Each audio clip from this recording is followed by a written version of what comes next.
Kita semua mengagumi dedikasi, kekuatan, dan prestasi luar biasa atlet profesional. Mereka memacu tubuh mereka hingga batas maksimal, mencapai performa fisik puncak untuk membawa pulang medali emas. Namun, apa yang terjadi di balik layar? Hari ini, kita akan menyelami kenyataan pahit penggunaan narkotika, alkohol, dan obat-obatan dalam dunia atletik.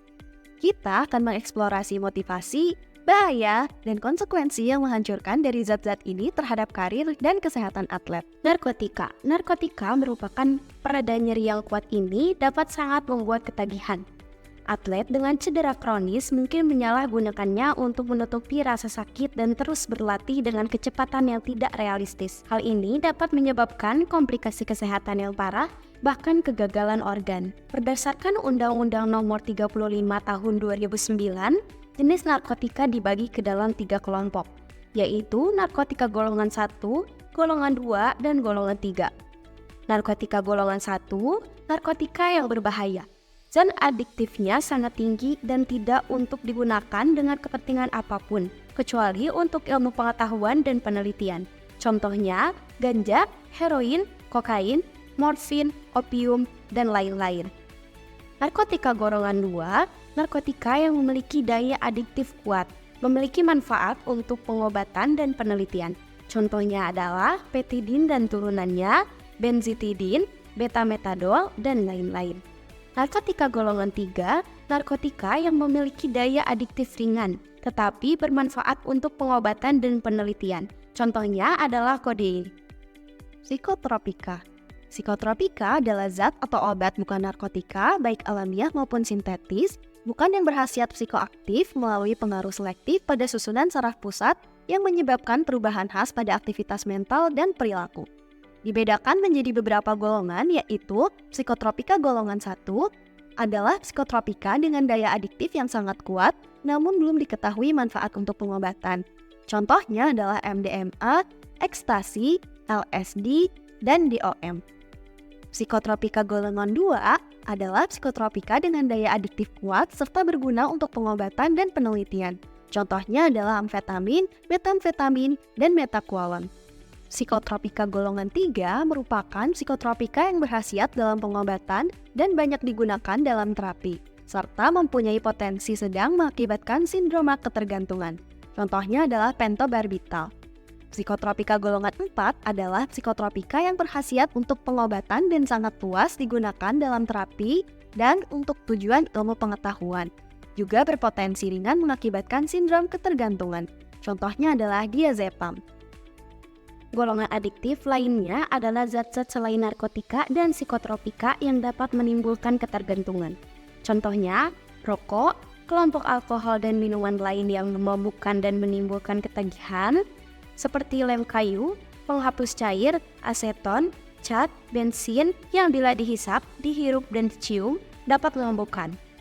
Jadi, alkohol, rokok, serta zat-zat lain yang memabukkan dan menimbulkan ketagihan juga tergolong nafza. Mari kita ketahui rentang respon penyalahgunaan nafza. Yang pertama, eksperimental. Ialah kondisi penggunaan pada taraf awal. Yang kedua, rekreasional ialah menggunakan zat OD saat berkumpul bersama teman-teman dengan teman sebaya yang bertujuan untuk rekreasi. Yang ketiga, situasional ialah orang yang menggunakan zat mempunyai tujuan tertentu secara individual saat sedang konflik, stres, dan frustasi. 4. Penyalahgunaan zat adiktif ialah penggunaan zat yang bersifat patologis. Kelima, ketergantungan. Alkohol merupakan minuman yang berisi produk fermentasi yang menghasilkan etanol dengan kadar di atas 40% yang mampu menyebabkan depresi susunan saraf pusat, dalam kadar tinggi bisa memicu sirosis hepatik, hepatitis, alkoholik, maupun gangguan sistem saraf. Meskipun sering dianggap sebagai pelumas sosial, konsumsi alkohol yang berlebihan membuat tubuh dehidrasi, menghambat waktu reaksi, dan menghambat pemulihan otot. Hal ini dapat menyebabkan kinerja yang buruk, cedera, dan masalah kesehatan jangka panjang seperti kerusakan hati. Minuman keras mengandung etanol atau alkohol. Etanol adalah bahan psikoaktif bentuk molekul sederhana dari alkohol yang sangat mudah diserap dalam saluran pencernaan, mulai dari mulut, esofagus, lambung, sampai usus halus.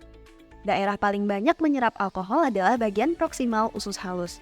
Di sini juga diserap vitamin B yang larut dalam air, kemudian dengan cepat beredar dalam darah, di mana kadar alkohol ini diserap dalam darah maksimum 30-90 menit.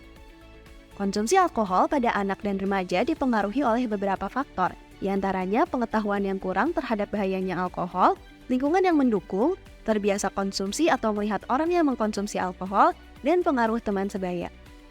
Mengkonsumsi minuman keras atau alkohol memiliki dampak negatif bagi kesehatan dan sosial seperti gangguan perkembangan otak, bunuh diri dan depresi, kehilangan memori, resiko tinggi terhadap perilaku seksual, kecanduan, pengambilan keputusan terganggu, prestasi akademis yang buruk, kekerasan, dan kecelakaan kendaraan bermotor. Obat peningkat kerja atau PED adalah masalah utama. Atlet mungkin menggunakan steroid, stimulan, atau zat terlarang lainnya untuk mendapatkan keuntungan yang tidak adil. Obat-obatan ini dapat memiliki efek samping yang serius, termasuk masalah jantung, perubahan suasana hati, dan bahkan kematian. Penasaran dengan PED? Mari kita tunggu materi ke depannya mengenai PED dalam doping pada atlet.